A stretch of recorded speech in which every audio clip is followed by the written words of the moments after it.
tí ready.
Aliamuye TV and radio is what you're still on, and this lovely morning, few minutes to afternoon, we are building a new program called The Globe. On The Globe, we would be looking at the international scene of the world.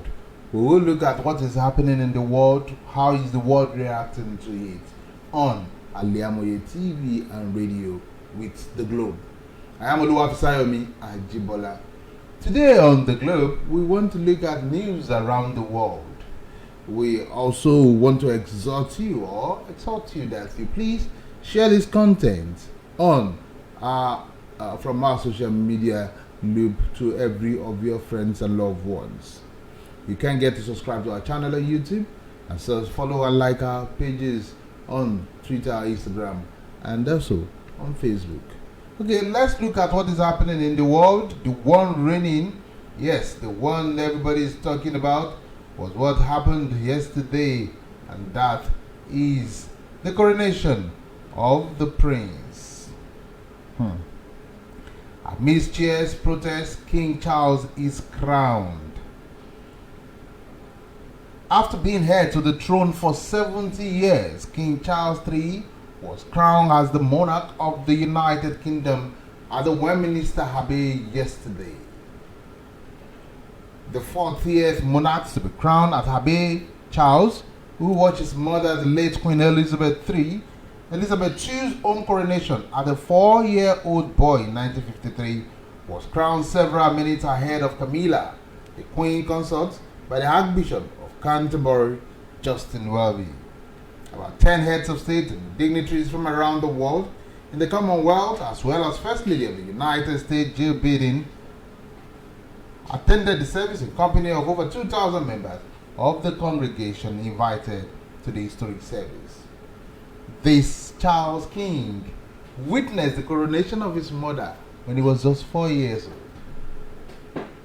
He never knew that a time would come when he would be sworn in as, or installed as, the new king. Well, we usually know of God bless the Queen, but from yesterday, this God bless the King of England. Yes, the event was amidst fanfare, attended by world leaders from all parts of the world. I think one aspect that got Nigerian attention was the woman who presented or who brought the crown to the priest who crowned the king. She was dressed in African. She even had Edgar Gilly on. And another woman too, dressed in the pink African regalia. She presented one of the staff of office also to king. And that tells you that Nigerian cannot be pushed to the back role in any aspect of life. These people have made Nigeria proud because they spent several years in the UK, and here they are today witnessing or being part of the process that installed the new king. Okay, moving away from there, let's talk about this one, and that is Sudan fighting. Sudan fighting, warring side in Saudi Arabia for talks. Yesterday, those who are fighting in Sudan, the crossing trouble in Sudan were invited for a peace talk in Saudi Arabia. There's pre-negotiated talks between this Sudanese army and the paramilitary rapid support forces yesterday. The outcome of the meeting has not been made public yet, but if all things goes as planned, there might be ceasefire from the warring country Sudan. If the government side, the Sudanese army and the paramilitary rapid support forces (RSF), if they do have an agreement, which we hope to, that there should be an agreement, because this is affecting the whole world. There is, if this war continues, those who will be paying homage and going to Saudi for pilgrimage might not have the opportunity of doing so, because some of these airlines have said no, we cannot use the airspace of a country in war. Okay, there is also this one about U.S. mass shooting.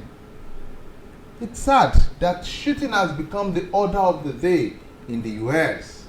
and that's made BBC to do a kind of x-ray of why mass shooting is on the rise. They said there have been about 201 mass shootings across the U.S. so far this year. That is one calendar year. That defines mass shooting as an incident in which 4 or more people are injured or killed. The figures include shootings that happen in homes and in public places.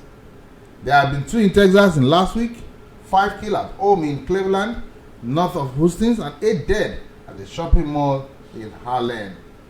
Okay, let's look at the way they break it down of how many worst mass shooting has happened in US since 1999 and the victims.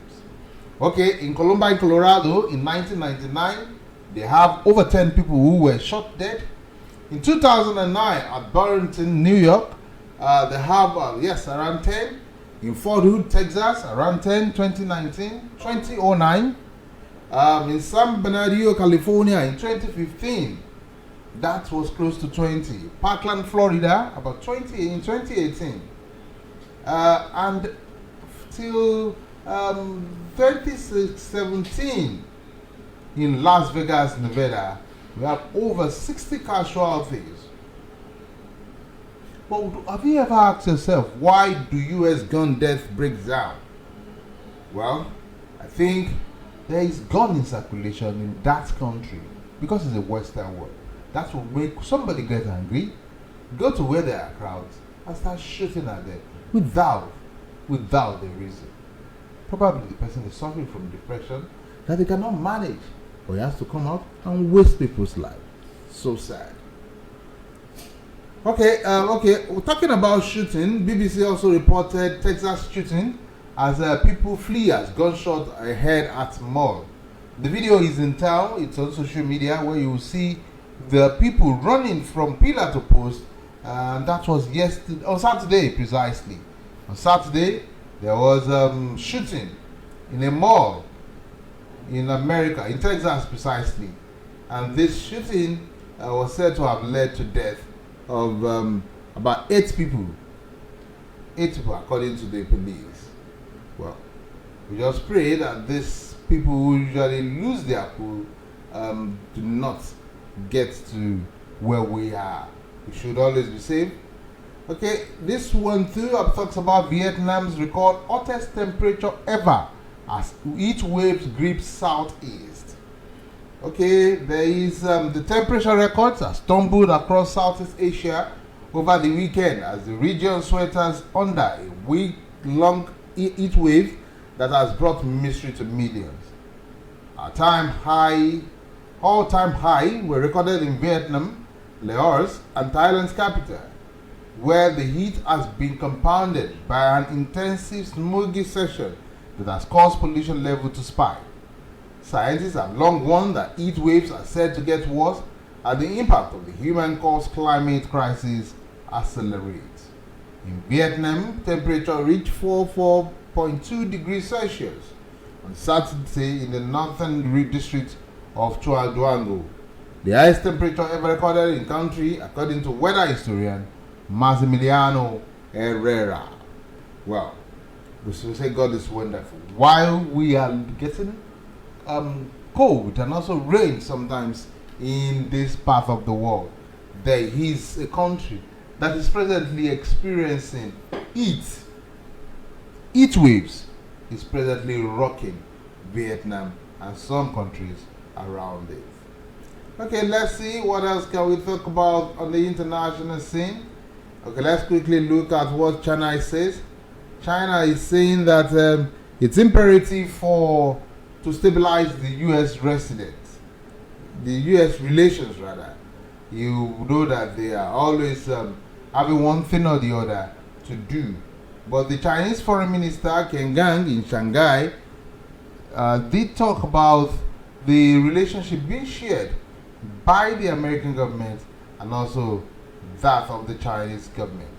The China's Foreign Minister Ken Sheng said on Monday that it is imperative to stabilize U.S. relations after a series of erroneous words and these threw ties back into deep freeze. In a meeting with Nicholas Burns, the U.S. ambassador to China, Quinn emphasized that the United States must improve the way it has handled the Taiwan issue and stop undermining the One China principle.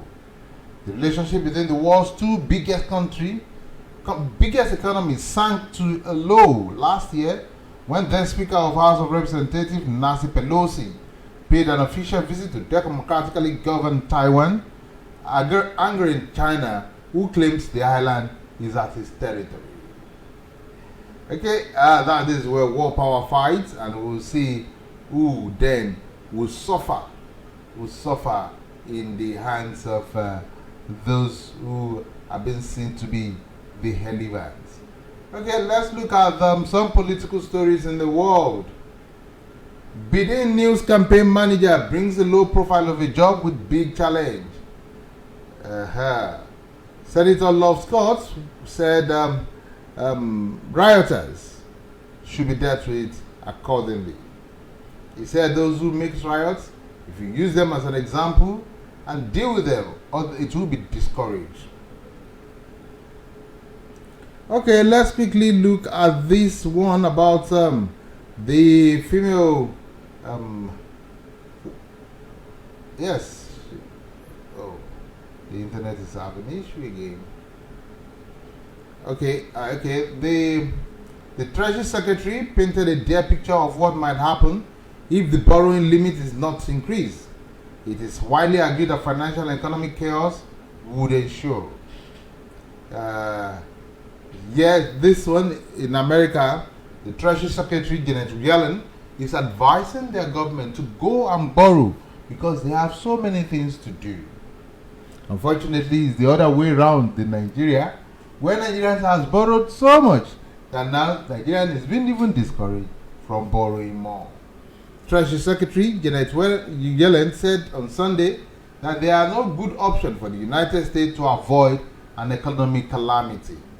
He said if Congress fails to raise the nation's borrowing limit of $33.381 trillion in the coming weeks, he did not rule out President Joe Biden bypassing lawmakers and acting on his own to try to avert the first ever federal default. He's saying he's not borrowing. The lawmakers are saying, go and borrow. We have so much to do in the country. And he's saying, okay, maybe at this point, you will have to do a federal default where we do a bypass and not acting on what the lawmakers has wanted. Let's see how this works out in the next few days from America. Okay, let's take this one. I think we'll use this as our last story for today. Biden prepares to take debt ceiling battle to vulnerable GOP lawmakers. Okay, that was an aftermath of what we talked about a few seconds ago. Yes, where he said he's not borrowing, and the lawmaker is saying, no, You just have to borrow so that we can be room to plunge into economic crisis in the United States of America. Okay, let's look at this one from Sudan again. Warring generals and Western interests. Here is what to know about this bloody battle in power in Sudan. A deadly conflict has suddenly erupted from control of Sudan. A research reached from impoverished nations, killing almost 200 civilians and raising fear that it could spiral into a bitter civil war that would derail its hope of democracy and threaten the stability of surrounding countries. The fight erupted after the weekend between two rival groups led by two military leaders vying for power, leaving millions caught in the crossfires, airstrikes, shelling, and gunfights hit the capital, Khartoum, and other areas. This fight of Sudan, we just pray that they are able to have a level, have an agreement, a meeting point where this fight will not degenerate so low, or will not degenerate to a point that it will be a civil war and will affect the economy of that country called Sudan. Good for Nigerians that most of Nigerians, those who are stranded, who are Nigerians, have been moved, evacuated from that war-torn country to Nigeria. So there are so many crises around it, but at least they are out of the danger zone. Okay, let's quickly look at these. Let's go to IT.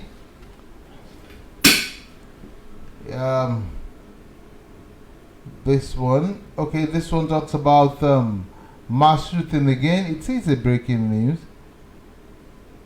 Yes, it's a breaking news. The eyewitnesses recall horrifying scenes from Allen, Texas outlet mall shooting. An eyewitness account of the mass shooting at an outlet mall in Allen, Texas, continued to pour in. Survivors describe a harrowing account of the carnage in which a gunman shot and killed 8 people Saturday night in the Harlem Premium Outlet, about 29 miles northeast of Dallas. Police killed the suspect, whom they identified as Mauricio Geisha, 33-year-old.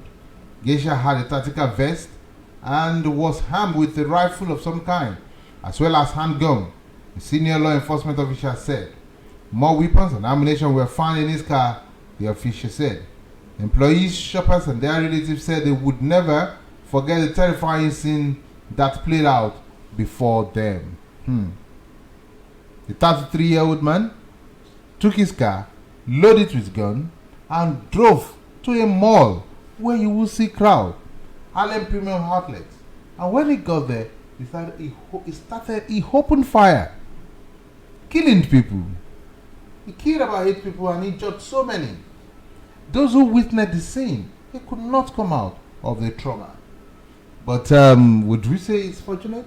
When the police got to the scene and they found out that he is not ready to surrender himself to the authority, he was killed by the police. Police killed this man who was simply identified as Mauricio Geisha, a 33-year-old person. The question is, how frustrated is he that he just have to go and take the lives of others innocent citizens? Well, that is how we'll be doing on the Globe every Monday from 11 to 11:30. And yes, this edition has to come 11:30 to 12. We'll be going for the world news very soon. And when we are back, we would go for Egbasaon, that sports program in Yoruba language. And after that, we have Miliki Extra with Okunlola. Yes, Moses Okunlola, who would be giving us Miliki Extra. So you rest assured that you have a whole lot for your excitement on this loop, Aliamoye TV and radio today. Good afternoon. I said good morning. It's still not afternoon. It's 3 seconds to afternoon. Good morning and do enjoy the rest of your day.